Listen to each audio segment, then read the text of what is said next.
This episode of The Horror Show is brought to you by James Watkins, our good homie, Sophia Wheeler, and Tracy Hansen. Thank you all so much for donating. They donated over at patreon.com/IHateHorror. So if you can support monetarily, that is the best way to do it. We just put up a little review of Mandy. That was last week. And if Joe has the time, which I will find out shortly, because this is late. We're recording this on the day we're releasing it. This is New Year's Day. So happy New Year's. And yeah, we're going to try and do Bird Box, the movie that should not be as controversial as it is. Because here's the thing, guys. It's just a fucking movie. You know, it's somebody just made something. It's fine. It's fine. Anyway, but up next is New Year's Evil. New Year's Evil. This was made in 1980. It's on Amazon Prime, so if you do want to watch along, you can. It stars Pinky Tuscadero. Remember Pinky Tuscadero? You probably don't, because who does? My mom. I should get my mom's thoughts on Pinky Tuscadero. But that's it. So anyway, up next is New Year's Evil. I am waiting for Joe to call me, so I'm wasting time by recording this message. How was your New Year's? What'd you guys do? I didn't do anything. I played Red Dead Redemption, and I sat on my couch. And my son was here, and it was fun. And we ate some junk food. We definitely ate some junk food. But yeah, you know, these are things you do as a dad. You know, you just no more partying. You know what I mean. All right, enjoy the episode. Jesus Christ. Okay, I stopped paying attention in class. I was thinking about the adventures of Ash, about the misfortune of sitting kids at Crystal Lake.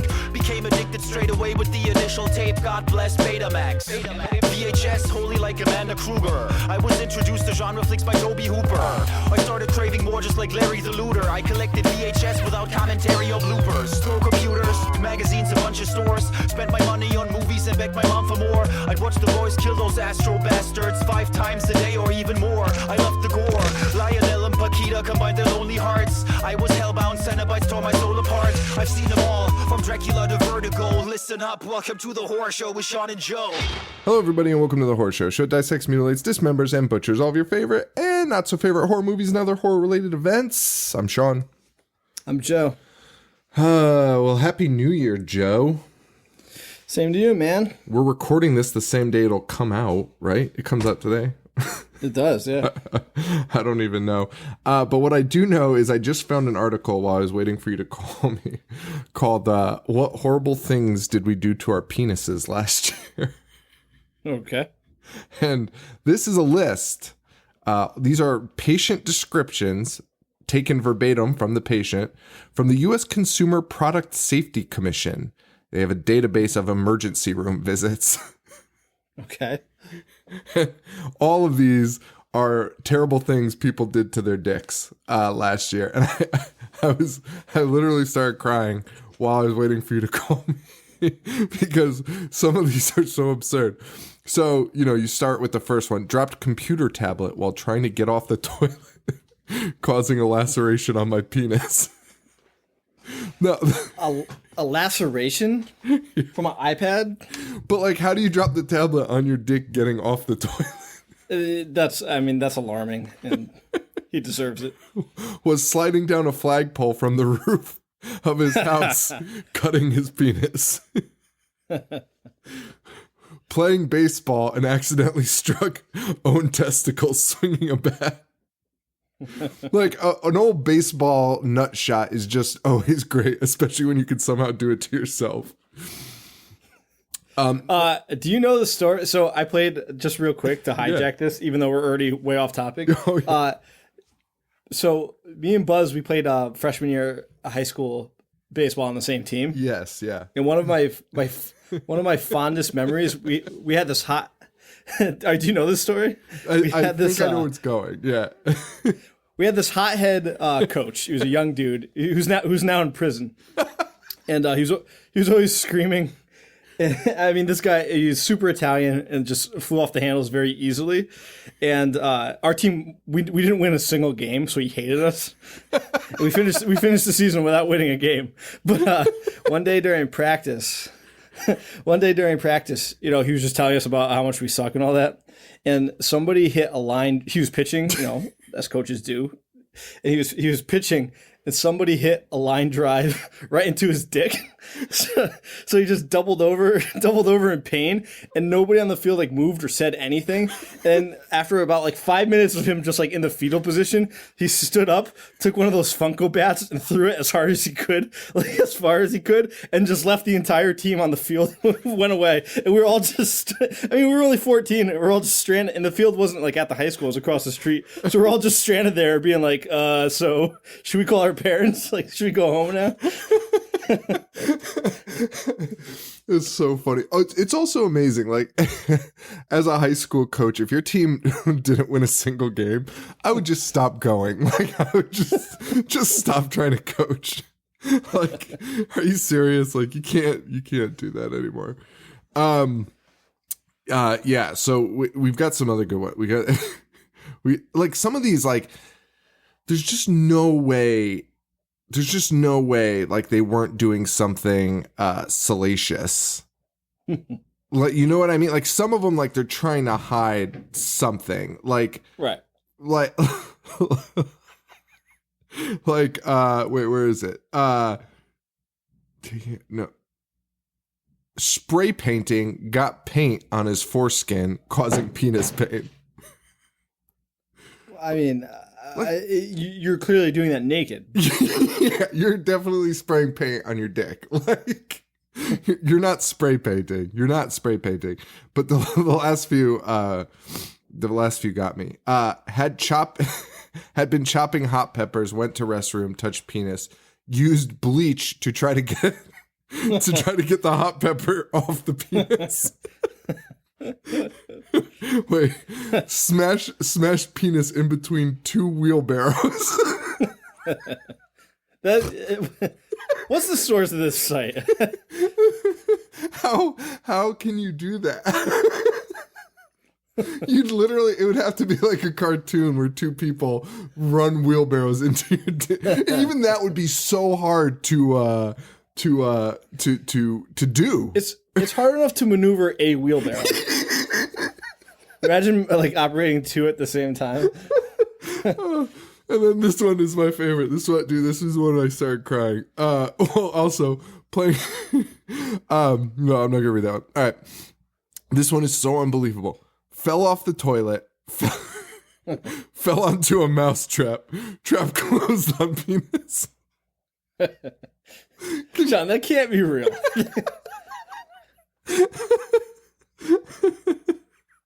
It's from a U.S. Department of something. Cut penis on a can opener. Oh, this is my favorite article. They do it every year. It's over on Deadspin actually. But they comb through the U.S. Consumer Product Safety Commission's database of emergency room visits. Dude, imagine actually. First of all, just imagine falling off a toilet. I don't understand the physics of that. And then landing dick first into a mousetrap. Even if you fell off a toilet, how do you land flat on your stomach, flat enough on your stomach for your dick to get caught in anything? And why is a mousetrap so close to you while you're shitting? Playing on sofa with cousin bit patient in scrotum. Oh fuck! Oh my god! All right. So anyway, I've been doing that for the last 10 minutes while my son's in the other room drawing. So happy New Year, everyone. Don't get your dick caught in anything. We did New Year's Evil. That we did. We try to stay away from, the class, the themed things, but I had a lot of fun doing it, and we're going to keep doing it because it's funnier that way. I liked it. Yeah. Hell yeah. Some people, they don't, they're too good for that, but not us. Also, what were your thoughts on New Year's Evil? 1980, by the way. It's on Amazon Prime. It sucks, but it's a good suck. It's a good suck. Yeah. Okay. Everyone loves a good suck every once in a while. Starring Pinky Tuscadero. Yes. This was it is not, I don't know what to make of this movie. It was so weird. I don't know. I don't know how I feel about it, honestly. Like, it's not good. It's most definitely not good, but it's not abysmal. Like I didn't feel like it was a chore, which is weird because 99% of it is some shitty band playing the same song, but over and over again. I actually think it's kind of like it came out in 1980, as you said. So the slasher thing was still pretty new, sure, and you could tell this is canon. Canon did this. Oh, did they? Yeah, Yorm Globus, stupid name popped up. So you could just tell that they watched Friday the 13th and were like, we need to make something right now, and we have no time to prepare for it. So they did, and it's not as terrible as it should be. It's not, and I think part of the reason it's not as terrible is because it really did not follow the slasher mold at all. So you couldn't even be like, they tried to rip off whatever. Like, it wasn't like they tried to rip off other slashers. They were... Well, there was nothing for them to rip off at this time. Yeah. It's still pretty new. So it was really weird because, like, the fucking killer, you know who he is, like... From the jump, his face is not hidden. That was something that was confusing to me because, so while I was watching, this is my first time ever watching it. And while I was watching it, I was like, is there going to be a twist? Are we not supposed to know? Like, is this a red herring somehow? Yeah. It wasn't. And then I went online and everyone's like, what a fucking twist and turn this way. I don't know about that. That twist is not real. Like, there's a solid reveal. I wouldn't call it a twist. Correct. And, maybe if they had, like, hidden this guy's identity at any point, I would have been like, oh, shit. Like, right. They kind of did it backwards, like how you normally do a reveal in a horror movie. Like, they... Basically, they just revealed it right away, and then made you question your sanity, being like, "Wait, is this really him?" Yeah, like, and that's like you said, like, so they were like literally the first time you see the killer, it's his face. It's not like his hands picking up a phone. Like, it is just this man that's like, "I'm gonna fucking kill you," and it's really alarming to a point where you're like, "Is it like somehow somebody else that's doing it?" And like it's really that unsettling, but it is him. And then basically the reveal will be who he is, like, right, his relationship to these people, the characters, yes, which is like the opposite. Like, it should be we should have met this guy as in terms of his relationship with these characters. And then reveal that he's the killer. Yeah, that's usually how it's done. So it's a really weird breaking of a mold that maybe wasn't a mold yet. I don't know. Yeah, people probably saw this movie and were like, we can't ever do this again. Yeah, this is a bad idea. I feel like we were almost there. And also, one of the weirdest parts about this movie is the super weird, and we'll get to it soon, but the relationship with the son. Yeah. Diane Blaze, which I thought was her lover for 3/4 of the fucking movie. I did not know that was her son. Yeah, I don't think anybody. I think that was also part of the reveal. Because she's like almost sexual. They kiss on the lips. It was fucking alarming. Okay, anyway. So wait, can we talk? I know we always go scene by scene, but I just want to talk to you about the fact that this killer, who we've seen his face, he's making phone calls to our main character, and he's using one of those voice modifiers, and it is not changing his voice at all. No. Did you pick up on that, or was it just me? No, not even close to like to a point where it just sounds like he has shit in his mouth, like there's something obstructing his voice, which it is. It is. choking on a fucking thing. She should know that's him right away.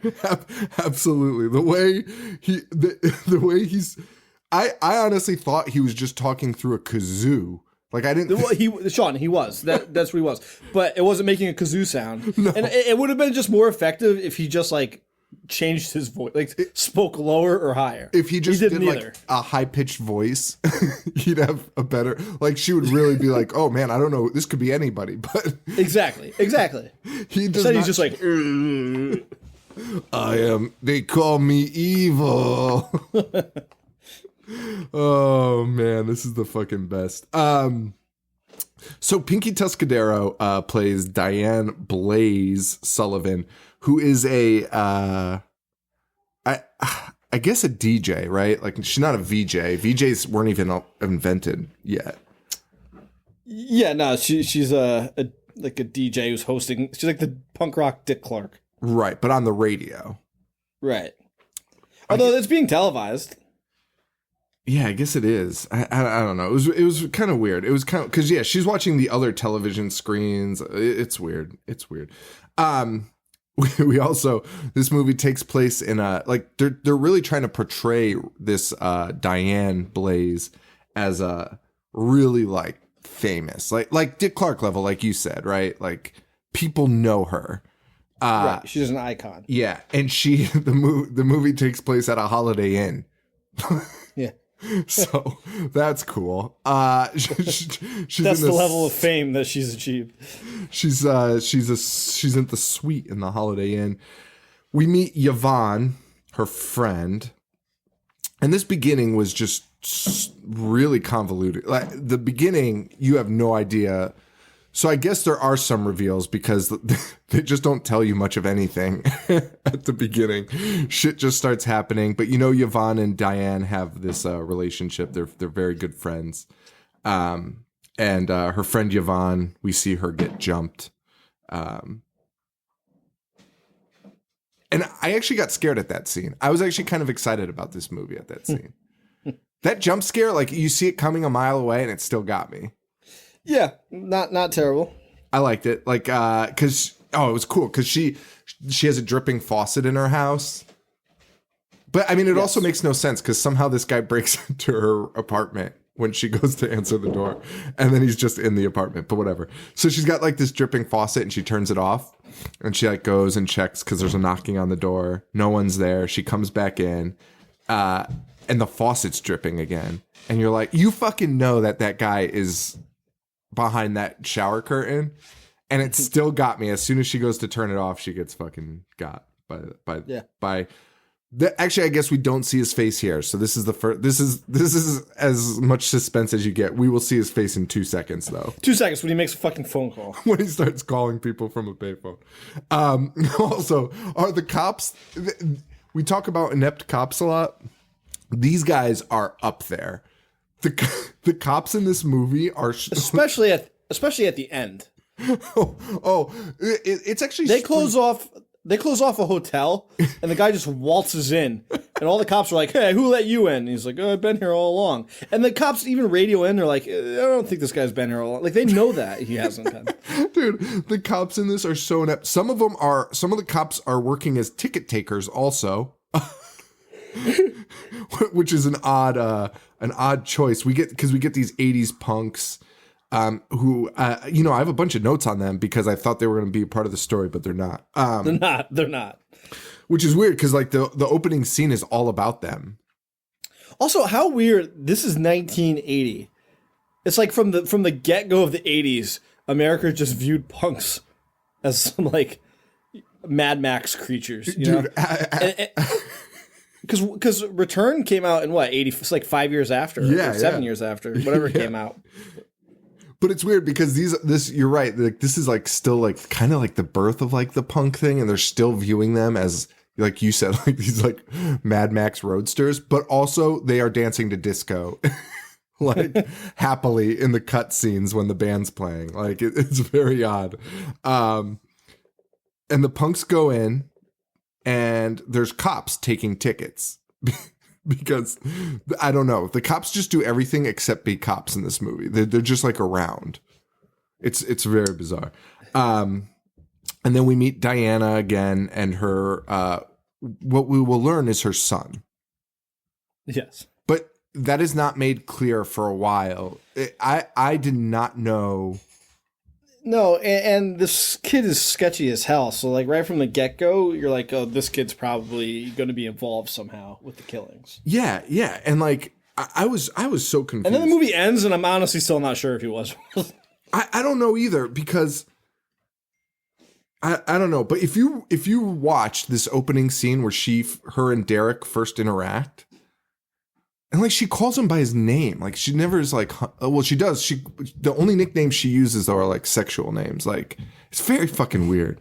It's so fucking weird. And she's, God, it's just fucking weird. Anyway, so I thought they were dating for a while, but he's an actor, and he's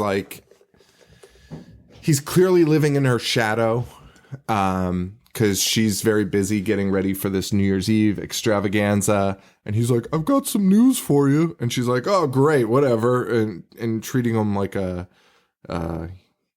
the old news? I don't know. She doesn't give a shit. Right, yeah. A past fling. Yeah. And so she's just very much just like, whatever, like, tell me later type of thing. And you can tell it's affecting this guy. You can tell it's affecting this man, because in a few scenes, he'll, for some reason, put a stocking over his face. Okay. I honestly forgot about that. That, like, they really pushed hard to make you think this guy was involved. I mean, this guy's a fucking psychopath. He's sitting in his room with a stocking over his face for no apparent reason, which is honestly more alarming once the movie ends. Like, he's the real fucking psycho in this movie. Which is crazy, because, like, that's what you could have played off of if you didn't see the killer's face from the first scene. Like, the killer calls Diane in like 2 minutes, and you're just like, and you see his fucking face. So then you just have this Looney Tunes son walking around with a stocking on his head for the rest of the movie, and a giant needle in his ear. And it's so alarming looking.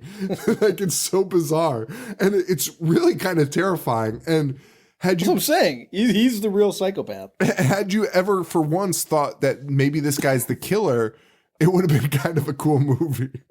But instead, he's not. He's just this idiot. Exactly. It's so weird. So Roz is kicking off this New Year's Eve show. She's doing K-Rock, which is a real station, obviously, in New York City. And we get the killer, and we see him at a phone booth using a kazoo. And he says, they call me evil. And if that's not alarming enough, she's like, well, do you have a vote for the best song? And he's like, no, just a New Year's resolution to kill someone at midnight. Now, that's cool. That's, that's alarming. But the weird part about that is when they start telling her that certain people have died, she's like, all right. Like, I don't think she knows these people. Well, the first girl she knows, and we know that, but like they don't reveal like the ones that he. Sorry, go on. They don't reveal that she's dead until the end. Like, Diane doesn't learn that she's dead. and the ones that he kills in the middle, you're right. I'm not positive she knows them. No, yeah. There is a scene where the cops come and are like, "Hey, they killed so and so," and she's like, "All right." and it was very clear in my mind that this guy said, I'm going to kill someone at midnight, because that would be the plot. but she's like, they tell her 2 people had died, and she's like, oh geez, that's terrible, but what does that have to do with me?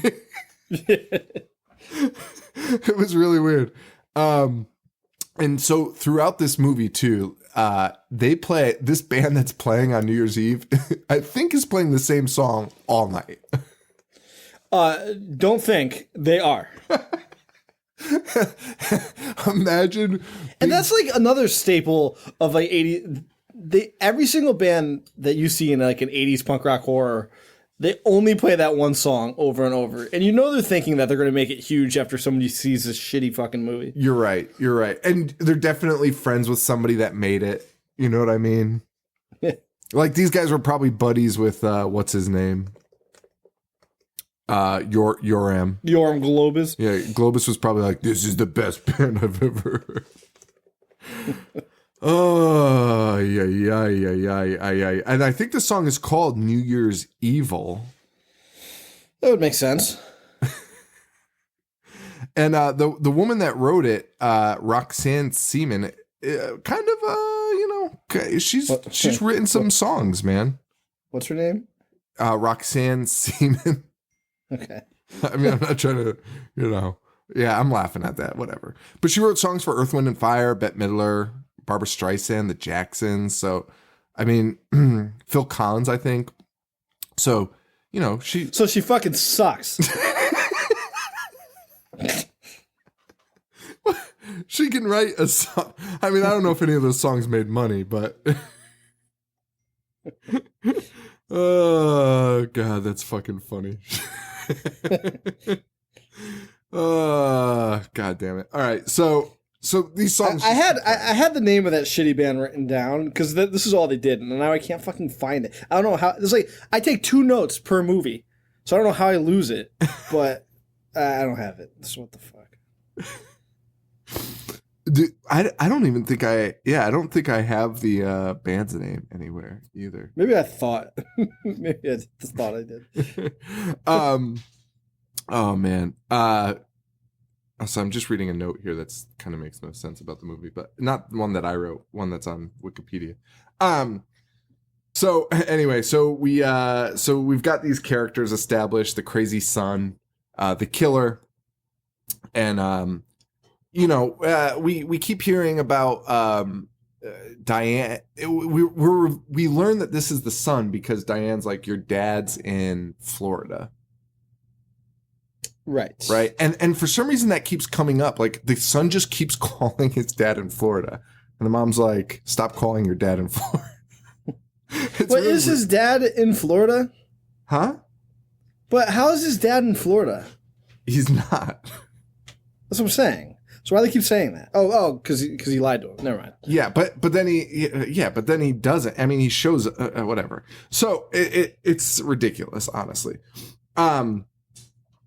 So we get to see this killer. We finally see him. He tells her he's going to kill everyone. More terrible songs. Jeff Winters. Why do I have this guy's name written down as Jeff Winters? Jeff Winters? The fuck is Jeff Winters?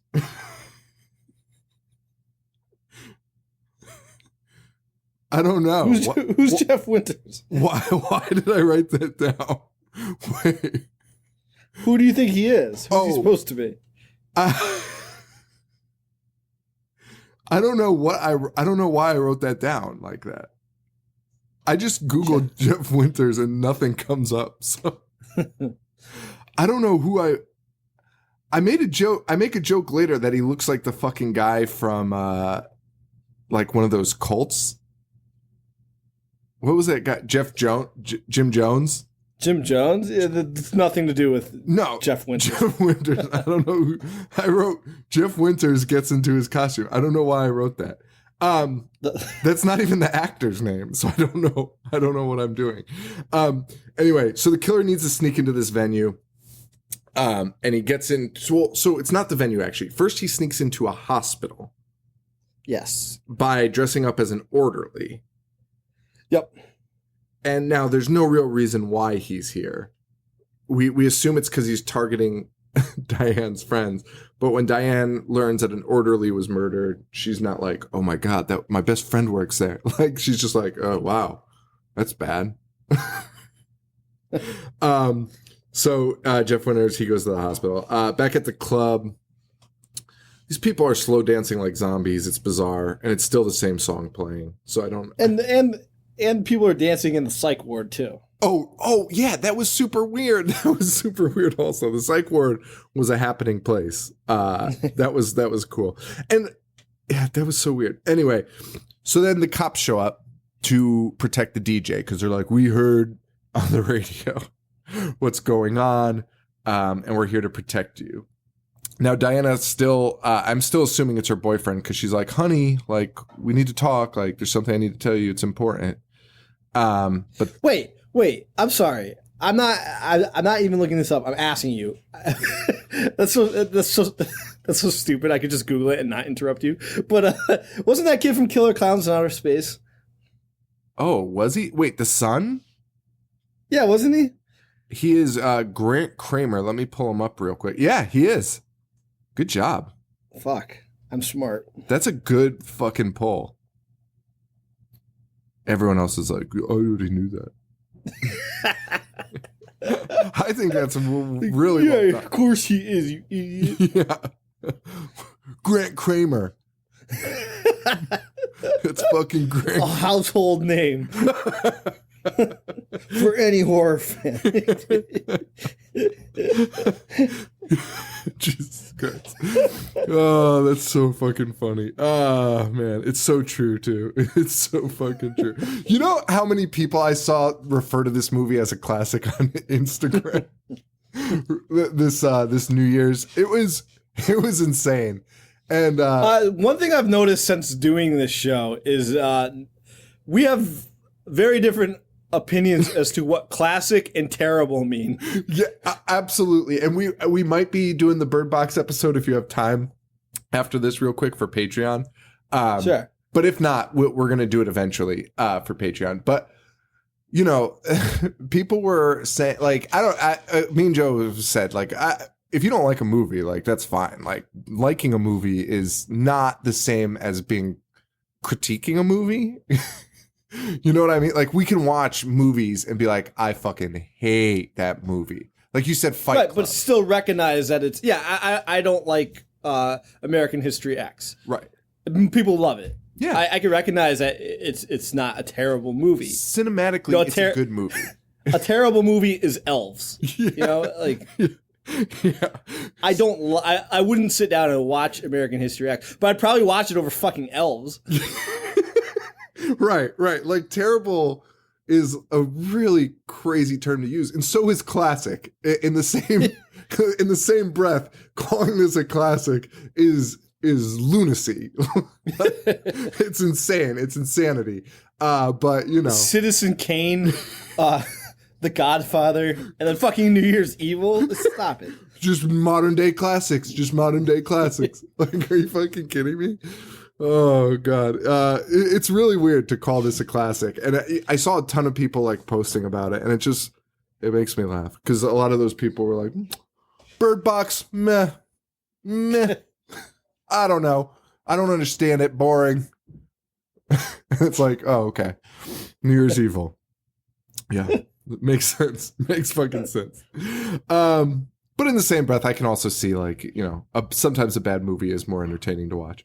You know what movie's I've just been thinking about constantly, and I think it's the music, is that fucking movie with the, oh, God damn it. The one that I'm using this term loosely, stars Gene Simmons and Ozzy Osbourne. Oh, Trick or Treat. Yeah. I can't shake that movie out of my head recently. It's a solid flick. I think I really like that movie. And I think I really like the music in it. Would you call it a classic? No. Of course not. But I'm just saying, I don't know why that just came into my head. I think because the music in this one, like you said, like, you know, people are always like, they tried so hard to make some of these bands work, like, or make you feel like these bands were important.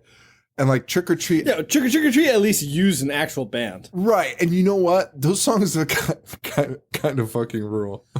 A pre-flogging Molly. Flogging Molly. Ah, boy. Flogging Molly. Anyway, so let's get back into New Year's Evil. So, wait. Oh, by the way, did you notice so we go back to, oh wait, no, I skipped way ahead. So Jeff Winters, whoever that is, gets in his orderly costume. He's at the hospital. Cops are protecting Diane. The kid starts acting crazy. This is the scene we were talking about. He puts like a fucking stocking over his head. And he looks like he's going to, oh wait, no, this is when he starts taking pills. Yes. I thought he was trying to kill himself. I thought it was like Blue Velvet, Dennis Hopper just like huffs shit and loses his mind, yeah. or like The Professional, how Gary Oldman takes something and like loses his mind. Yeah, But it doesn't really come into play. No, it doesn't. It doesn't. And I think it's actually just Tylenol. I think he just. I think he has a headache. Yeah, he has a headache. Yeah, for sure. So from listening to that shitty band play on that one, I'd be like, what do they call it? Mainlining. I'd be mainlining Tylenol if that band played the same song all night. While that's going on, somebody else gets stabbed while the ball drops in New York City. Yeah. I don't understand. He's doing it by time zone? Huh? No, he's not. Never mind. I thought he was like. At first, I thought he said he was planning on killing someone like every time zone's midnight. That's what he was doing. But is that what he was doing? Because no. Like I mean, it was what he was doing, but they just did it. They showed it so ineffectively that it was like kind of convoluted. Like it was very weird. Like, and he also, it was stupid. It was stupid as fuck. Like, there's so many ways to do this that make it more easier to understand what he was doing. I mean, he has. So we're gonna talk about more in depth, but he picks up two girls with. Oh my god. The premise of killing them. But he puts he's so invested to have this timed and lined up. Like, just fucking kill them at the stroke of midnight. Just find anybody. Or maybe you should have found these people prior to, or something. Yeah, I mean, a lot has to happen for you to pick up two of them and then murder one of them while the other one gets away. Like, it's insane. I don't understand. It's insane. His plan was not very well thought out. No, it's a really poorly done plan. It seems like it should be easy. It should be very easy. And this guy also, when he starts explaining his plan, seems like he's been planning it for decades. The way he explains it is so methodical. And it's like, hey, buddy, you did a piss poor job at that plan. Also, to do it at every stroke of midnight is it's one kill an hour. And there's no way he's getting from place to place within that time. He's traveling great distances. Like, he's not just like, it would be one thing if you were just like going around town, like just pick somebody up and kill him. Like, but they make it a point that he's also in New York City. It would be the easiest thing in the world to do. But wait, that was my next question. Is he in New York City? That's a great question. So I because she's in Hollywood. Oh, is she in Hollywood? I couldn't figure. I thought she said New York City at the beginning because K-Rock is in L.A. So I thought she was in L.A. And then but no, she's definitely in California. Okay, but I also thought like the first kill that this guy's in New York City. So, is he traveling through the time? He can't. It's not humanly possible. No, because it takes 24 hours just to get to Arkansas from Connecticut. So, and if you took a flight, it's only 6 hours from Connecticut to California. All right, well, this guy's, whatever. I have no idea.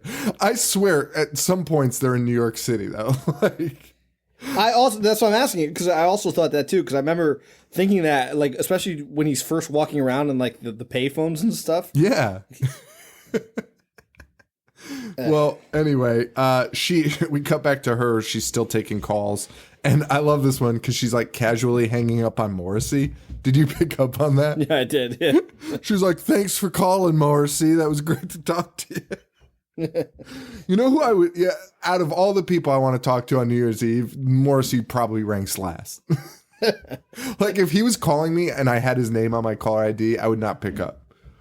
Imagine that mope. Yeah, I was just going to say, just mope around for fucking hours. Ringing the new year with this guy complaining about shit. Crying on the other end about vegetables. Vegetables and animals and being like, Duck Dynasty. Morrissey's such a fucking idiot. Complaining how cold it is. Wasn't he the one that canceled the concert because it was cold? While all of his fans were sitting out in the cold. fucking nightmare. Morrissey I once watched as a music documentary, and Morrissey was furious that people in the crowd were singing along to an Oasis song during an Oasis concert because Morrissey paid to be there and wanted to hear the Liam sing it and not the fans. Get out of here. Morrissey, get the fuck out of here. Wait, that is honestly my favorite story. Going to a concert and being upset people are singing. Well, I think it was a VH1 special. He's very annoyed by it. He's such a brat. I paid to hear the Gallagher brothers sing Champagne Supernova.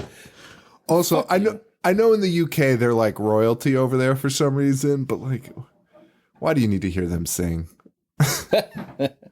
I'm not a hater, but whatever. I don't know, man. I don't know. Anyway, so Evil calls back, and he opens it with, "This is Evil," and she's like, "Oh, hi." And he goes, "This is Evil. Remember me?" I just made my first kill right on schedule. And then he plays a cassette tape that he recorded of him murdering somebody. The 80s, so tough to harass people. Oh my God. And it's so much work involved. And later on, somebody sees his like tape recorder and they're like, "Oh my God, this technology." It's amazing. So he's still gonna murder everyone in every time zone, I guess. So, and the person he killed was Janie the nurse, who he also, like you said, we talked about how like elaborate and how much work he puts into each kill. Like him and Janie, this nurse, ended up having like a romantic relationship. Like there's 15 minutes of him putting in work to like date her, not just like let's screw, but like woos her. It's unbelievable.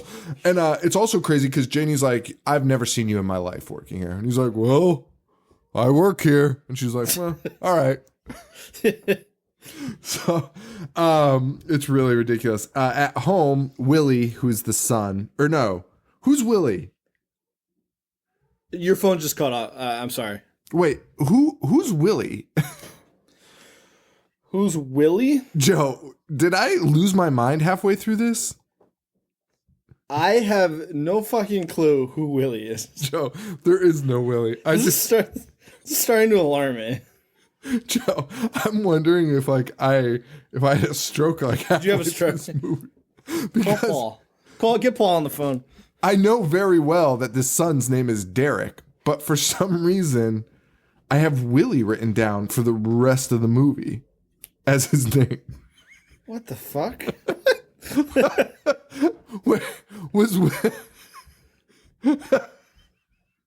I don't even know what to say about this. Were you indulging while you were watching this? No, no, I don't think so. Eat some special brownies? Wow. So anyway, Weirdo Willie, well, not Willie, it's Derek. This is the silk thing. I don't need to talk about this. We've talked about it enough. Also, there is one funny part about when he puts the stocking on his head, which is Derek's head, for some reason, is like 10 times too big for a human head. So as he's putting on the stocking, they clearly just tried this once and filmed it and was like, that's fine. Because the stocking just starts splitting up the side. So his face isn't even like covered in a stocking. It just ripped over it. There's so many long montages too in this movie of just like the band playing and people doing things that just, it really doesn't matter. And the killer, we start seeing him.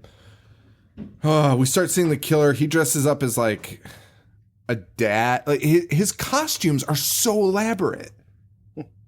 Again, going back to that, like he isn't, like no one knows who he is. And there's not enough time for him to be fucking changing. And yet, between kills. And yet his next character, he glues a mustache onto his face. That fake mustache is the most fucking obscene thing. And we get a montage of the killer just walking around listening to disco and just like, what the fuck is happening? Meanwhile, while this is going on, the cops come up with a plan to catch him with using the radio host kind of as bait, which is never a safe plan, but that's that's their plan. And the killer has targeted a woman at a party, and he's like, "You want to?" He's like, "I'm going to this big party at Eric Estrada's house." Which is so great. Such a dated reference that is so unimpressive in 2018. But at that time, probably would have been awesome. Would you leave where you were right now to go to Eric Estrada's house? I wouldn't. I'm in sweatpants right now, and like it would take a lot for me to get out of the house today to go to Eric Estrada's house. Like I'd be like, what's the spread like? Like what is there food like? If it's just bagels and stuff, I'm probably not interested. But you know who would be excited, right? Oh, your wife. Yeah, dude, fucking out the door already. She waiting in the car running. Oh my god! And would have compiling her top 5 favorite Chips episodes. Yeah. And then probably just wouldn't even like bother to ask him. Just be like really genuinely nice to him.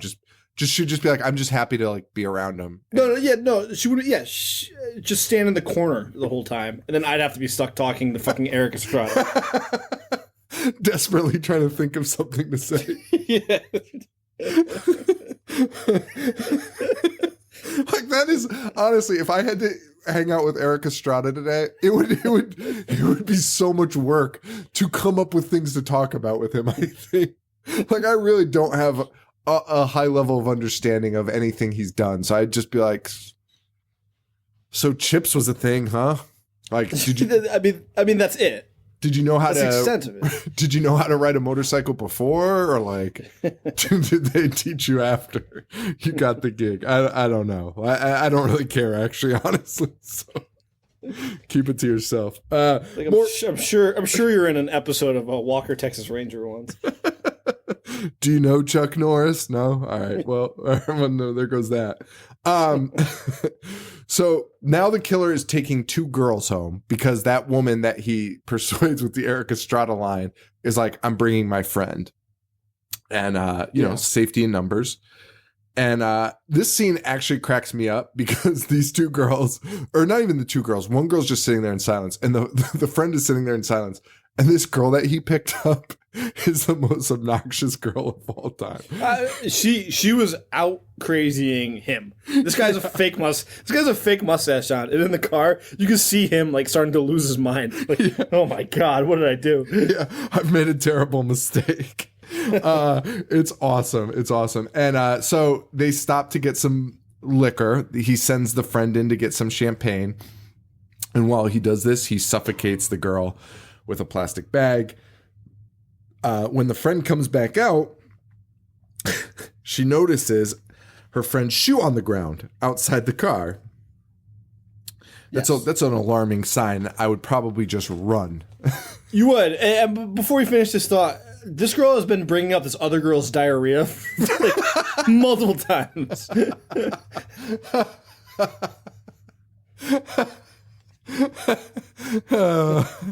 This movie, you know, I think I do love this movie.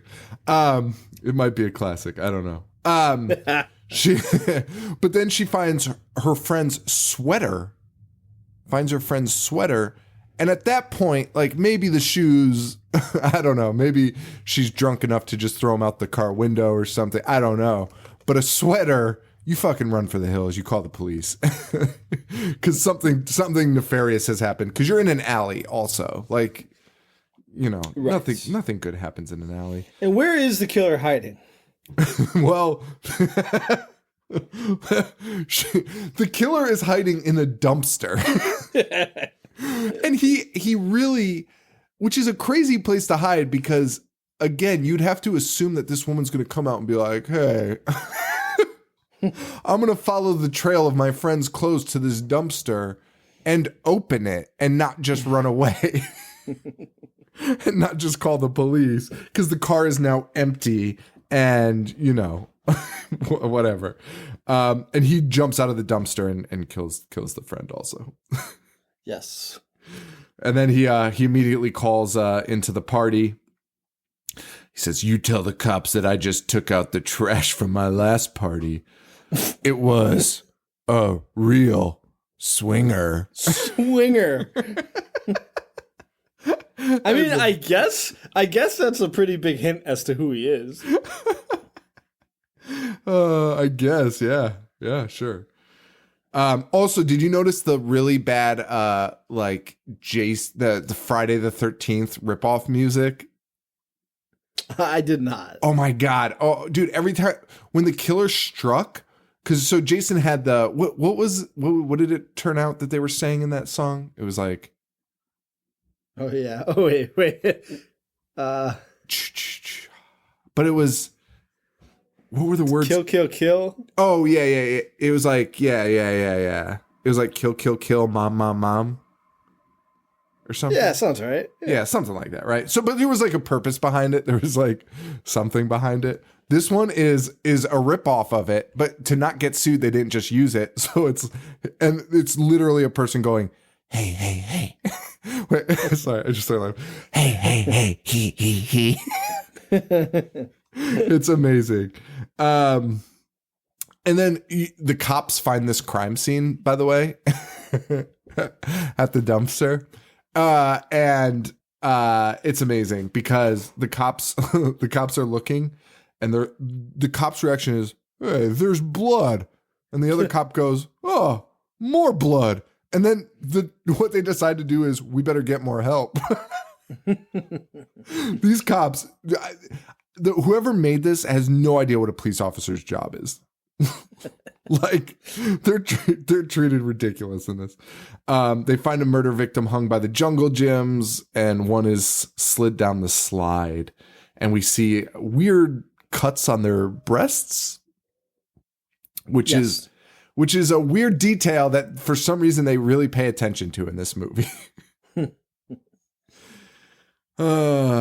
Anyway, so we are running way behind on this episode. Okay, so well, we talked about penises for the first 20 minutes. Well, that's true. So while all this is happening, the killer changes his identity again. This time, this is when he turns into Jim Jones. He's got like the big glasses on and just like the fucking weird hair. He kills a biker. He does. And then it turns into like, what do you call it? Psychorama? Dude, it does. Like the bikers are just like running around. I had no idea what was happening. It was really weird. But he ends up stealing a car with a young high school girl inside, which was terrifying to me. I really didn't want to see a high school girl be murdered. And I also didn't want to see a high school girl naked, but here we are. So I hate that, man. I fucking hate that in movies. Yeah, especially the older you get, the more alarming it is that this is happening. Yeah, like high school characters naked. Like, stop. Dude, I watched Blue Lagoon like a year ago. Yeah. Are you familiar with that? Yeah, I that's what's her name, right? Brooke Shields. Yeah. She's stranded on an island with some other guy, and they're like 14. Yeah. They're just like romantically involved. Anyone that was involved with that should be fucking murdered. Because she was actually underage, right? They both were, yeah. How is that legal? That's what I'm saying. What the fuck? That's fucking insane. And like, not just legal, but like people were just like, oh, it's a classic flick. Like it's okay. It's a good movie. Like, and I don't even know if it's particularly a good movie, but whatever. Yeah, that's what I figure. And we also see we get a lot of cutscenes with the cops and the DJs, and the cops with the DJs are telling us things we already know. Like, it's really alarming. Like, they're just like, he's like, this guy's going to attack everyone once an hour. And it's like, is this, what are you telling us? Like, we know this already. And like, he's telling the DJ and she's like, oh God. And I'm like, I thought we knew this. He literally called into the show and told us everything. But I don't understand. And like, every time somebody's killed on the hour, the cops are like, oh God, he got another one. Like, yeah, because you haven't stopped him yet. You have to catch him. Like, stop thinking this is gonna stop randomly. So anyway, he kidnaps this high school girl, and she manages to escape because two drunk guys. There's a 4-lane road, and the killer is driving. There's no cars on the road. And two drunk guys walk into the first lane that he's driving in. And the killer's like, what do I do? Like, because two men are standing in his way. And instead of just driving around him, he gets out and is like, what are you guys doing? Like, you're blocking traffic. There's not a single car on the road. It's an amazing scene. But the girl uses this to her advantage and is able to escape. And she runs off. He chases her. It's insane. It's insane. And she ends up hiding in like a. He almost gets caught by the cops. Basically, she's hiding. He's like, he turns into Matt Murdock and can somehow, he's like banging a thing. He's like banging a stick on metal, and appears to be using some type of sound detection to find where she's hiding. But not quick enough, because the cops show up and kind of chase him away, and he runs off. So that's it, right? That's it. That's it for that. Now that son is now wandering around the studio, and I don't know why I have to tell this, but it seemed important because they played dramatic music. But he's walking around like the New Year's Eve party with the stocking on his head, with the needle in his ear, but he's wearing these the glasses from like the guy from Star Trek. the Lamar Burton's character, like he's wearing those now on top of the stocking. Like, this guy is nuttier than any killer in any slasher of all time. Like, this guy's just out of his gourd. Like, and he's not even doing anything. He's just like milling around. It's so bizarre. It's so bizarre. Fuck. So anyway, Derek and the DJ, they finally get together. They have this like falling out finally, like this big fight finally. And he's like, I'm mad. I had a surprise for you, but not anymore. And he storms out of the room. But in walks this creepy dude in a jumpsuit and that mask that we talked about last week that looks kind of like Jimmy Durante claymation from the Christmas movies. Yes. Which we mentioned last week. He looks like the guy from Santa Claus is Coming to Town. Right. And he kind of walks in he walks in with this mask, and it's the killer 100%. And he walks in, Diana doesn't know, and you're like, oh shit. And then he pulls off the mask to Diana, and it's her husband, Richard. And it is the killer. Right. That is the big reveal, is that it's her fucking husband. Correct. And that's it, man. Like, that, we get it now. Like, that's, everything's together. So we also, and that's also when you really put together that Derek is the kid, because Richard's, it's bizarre. It's just bizarre. Meanwhile, while this is happening, Richard is in the hotel, right? Yes. With Diane. We cut to the cops, who's like, hey, we just found the car of the killer. It's registered to a Richard Sullivan. Do you know who that is? Guy's like, well, that's her husband. And they're like, oh, That God. guy is such a fucking dweeb. I forgot about that guy. He's like, oh boy, it's her husband. I knew he was no good.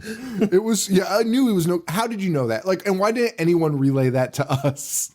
And then also they're like, yeah, he's also a patient of a sanitarium. What is happening? Like, what the fuck is happening? So the DJ and the cops are in an elevator, and the killer.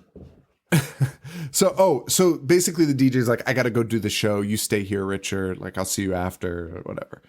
And the killer's like, okay. So the killer, the DJ and the cop, like her bodyguard, they go into an elevator, and Richard goes into the electrical panel and is somehow able to manipulate this elevator just by like dragging a screwdriver, just like moving a screwdriver around inside of the panel. He's able to make this elevator manipulate it to do whatever he wants. It's crazy. And he's able to like basically shake the elevator enough that both people are knocked unconscious. Oh boy. So he goes in after he knocks him unconscious that way. He knocks the cop out a little bit more, and he goes and sits next to his darling wife. And he says, the show must go on, huh? Well, tonight the show will go on without you. And she's like, Richard? And then he starts playing the murder cassette for her. He pops that classic out. She's like, it was you. He's like, that's right. I'm evil. And she asks why. And I really wish she didn't, because we get the craziest convoluted explanation as to why he's doing all of this. And I don't even understand. It has something to do with religion and I don't even know. And being second fiddle to her career. I thought that was the big one. Well, okay. So earlier I was like, I just read a note that was absurd. And here's the note. Oh no, never mind. I'm lying. That note's not that note's not crazy. I'm an idiot. I just misread it. Okay. I thought they called him a religious psychotic, but they go, there are many suspects as to who the killer might be. A crazed fan, a religious psychotic, or maybe someone closer to Diana. Also, that's not relayed in the movie. That would have been cool, actually. But anyway. So he just does this insane monologue of being second fiddle, and now the son. Oh yeah, you castrated me, and now you're trying to do the same thing to our son. She's like, what do you mean? And then he reveals that the son. He reveals a good story about the son. She's like, our son went for an audition and didn't reveal he was your son, and he got the part all on his own. Like, good. That sounds great. Like, what's the problem there? But he's very upset by it. You should be ecstatic. Yeah, like, that's the greatest news of all time. And he's like, you piece of shit. Like, and I know it's because she doesn't listen to him, but like, come on, fucking a win's a win, man. Now the cops bust in. They start shooting at Richard, which, I don't even know. They just start, there's like 6 cops shooting at him and none of them hit him. He just runs away. No, and he runs to the roof. Yes. Oh, I forgot about the ending. Oh my God. And it's 5 minutes of people running upstairs. Like, yes. A solid 5 minutes of them just running upstairs. Well, he finally gets to the rooftop. And he just throws himself off. He jumps off the fucking roof. He kills himself. Yes. And that's is he dead? Yes. Are you sure? Yes. Oh! It's her that gets loaded into the ambulance. Yes, she gets loaded into the ambulance alive, and wait, this is the best. This is the best final seconds of a movie ever. And then we see the son pick up the mask from his dead dad, and it was such a bad Marvel superhero movie moment, like Harry discovering the Green Goblin mask. Like, it's my destiny to be the Jimmy Durante mask. And while she's getting loaded in, we cut to the driver's seat of the ambulance, and he's wearing the mask as the driver. And he's driving, and the medic is in the front seat dead next to him. Yes, so he's going to kill his mom, basically, is what we learned. And that's the end of the movie. And also, the weirdest part about that is there are like 1,000 people outside looking into the ambulance window. Yes. And no one's like, hey, why is that guy in a mask driving an ambulance? And that's the end, man. The ambulance drives off. He's going to kill his mom, probably. Yeah. And we get that song playing again. New Year's Evil. And that is New Year's Evil. I can't wait for the sequel. Oh, man. Did they make another one? No, they didn't. No. Of course not. Anyway, so Happy New Year's, everyone. Yeah. That was fun. That was a fun time. So we got no more themes, do we? No, we don't. We could go back to some Patreon picks. You know what Patreon pick has really just been staring me in the eyes? Like, which one? For months. Vampire in Brooklyn. The Eddie Murphy movie? Yeah. Have you ever seen it? I have. I don't remember it. Can we do it? Sure. Why not?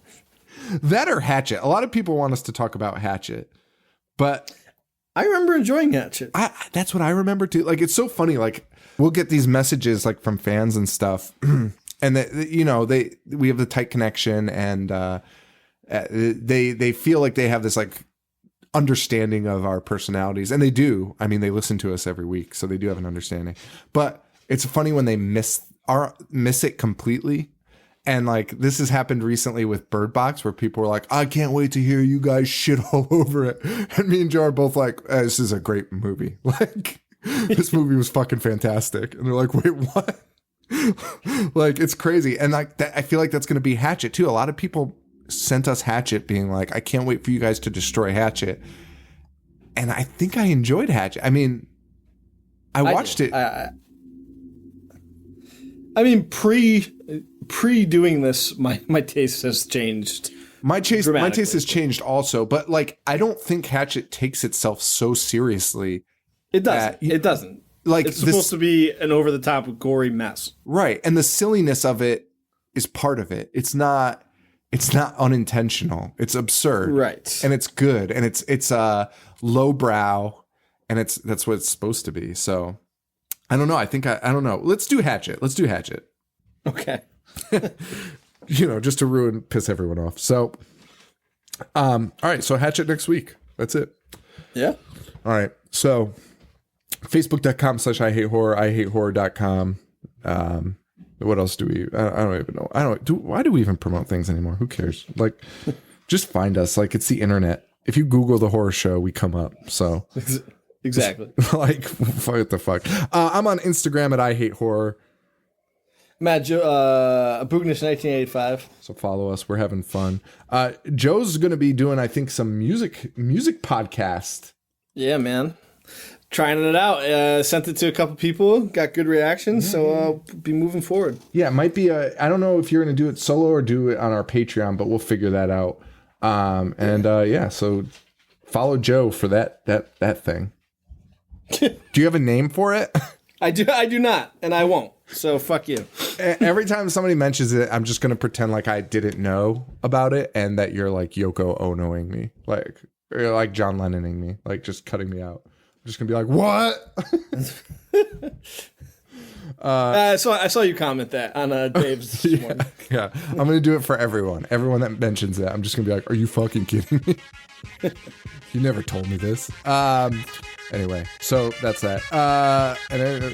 So Hatchet next week. For Joe, this is Sean. Stay weird. Thank you. Adios. Dissect. Who's all fucking day. Wanna play? I'm gonna watch what I'm not supposed to watch. Dismember. A fucking zombie getting sliced and diced. A monster. Mutilate. And butcher. That's it, guys.